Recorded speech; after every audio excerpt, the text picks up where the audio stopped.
கன்னிராசியை பொறுத்த வரைக்கும் என்ன அப்படின்னா புதன், அந்த வீட்டோட அதிபதி யாருன்னு பார்த்தோம் அப்படின்னா புதன்.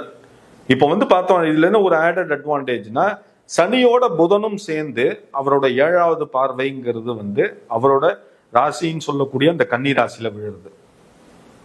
அப்படிங்கும்போது உத்தியோகஸ்தர்கள் இவங்க எல்லாருக்குமே, கன்னிராசியில இருக்கிறவங்களுக்கு எல்லாருக்குமே இந்த உத்தியோக காலகட்டம்ங்கிறது ரொம்ப நல்ல காலகட்டம். கடுமையா முயற்சி பண்ணி உழைங்க, நல்ல ஒரு ரிசல்ட்டுங்கிறது இந்த 2.5 வருஷ காலகட்டத்துல உங்களுக்கு நிச்சயமா உண்டு.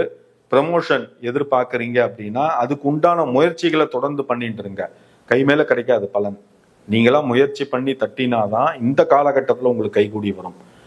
2வது கவர்மெண்ட் ஜாப்ல இருக்கிறவங்க, அதுவும் மெயினா வாகனத்துறையில இருக்கிறவங்க, ஆர்டிஓ லைன்ல இருக்கக்கூடியவர்கள் நண்பர்கள் எல்லாருக்குமே இந்த காலகட்டத்தில் உங்களுக்கு கிடைக்க வேண்டிய அந்த ரெகக்னைசேஷன் நல்லபடியா கிடைச்சிடும்.